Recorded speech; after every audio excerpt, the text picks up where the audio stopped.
นี่มันอยู่ในนครหลวงฮานอยเนาะอยู่เขตสถานที่โฮเตยเป็นเขตสถานที่ท่องเที่ยวแห่งหนึ่งที่โด่งดังในนครฮานอย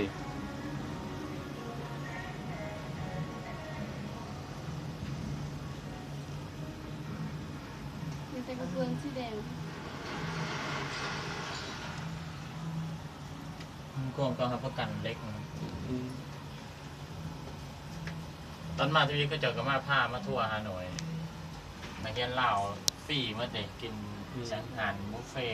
สากลอยู่นี่ท่านเอาสื่อปีเขาธรรมดาแต่400,000เป็นบุคคลหนึ่งคนลาวฟรีคนต่างประเทศจ่าย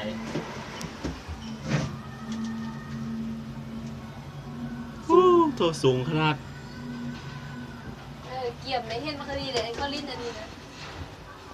แต่มันจะมันงามอะไรขึ้นเนี่ย ผู้เดียวของเขาเปิดได้เนาะช่องคนก็เปิดได้เนาะ โอ้ตัวเมืองเลยทั้งนี้เนาะ เบียนมันจัดสันเมืองมันงามนะมันคือ อันนี้ไทยให้ไปหมดเลยใครซึก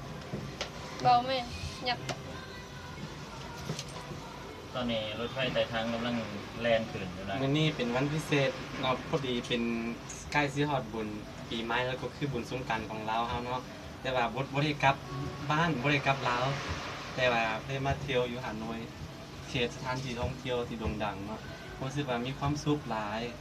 มีความสุขเพราะว่ามานำอย่างมานำแผนนี้คนฮักมานำแฟนโอ้ยสุดยอดแล้วก็น้องไซเนาะน้องไซมาแต่เซินลามาแต่แผนเซินลาแล้วก็อ้าย คนอานิดนะโทรหาคนอานิด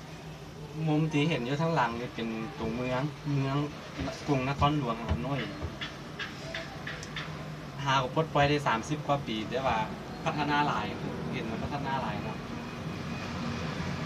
ก็เป็นฮอตปลาทูฮอตทีนะนี่นะ ให้มันได้เห็นนะวิวได้นี่เห็นวิว ต้องจะไทยมอง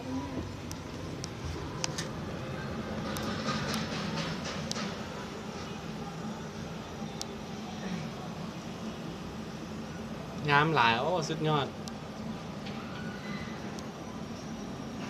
เว็บโทรศัพท์ไปสิเมื่อตา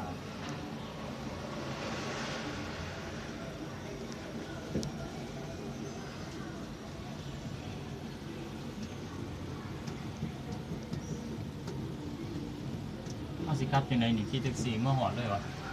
ใกล้ได้ประมาณ2-3 แสนอยู่นะเป็นยังไปนะ ว่า ถ้าเฮาขี่แท็กซี่ไปลงอยู่เก่าโรงเรียนหั่นประมาณ70,000นะเฮาขี่แต่เก่าโรงเรียนเฮาเนี่ยเฮาหันขี่รถแนวโอเคอยู่แต่ขั้นเมารถนี่อ๋อ โอ้สุดยอดเมาเลย อันนี้เดี๋ยวเราเข้ามาเปิดเนาะซะอีมวนเนาะ มันอันนั้นเขาหาก็มันหาโควิดฤดูหนาวเด้คนหาก็เริ่มมาก เมื่อเดือนนี้เดือนหน้าเนี่ยเนาะ เดือนหน้าเดือนหน้า เรื่องจริงๆซึ้ง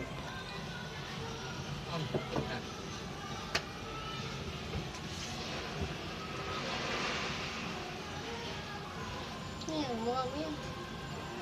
เป็นประเทศเศร้า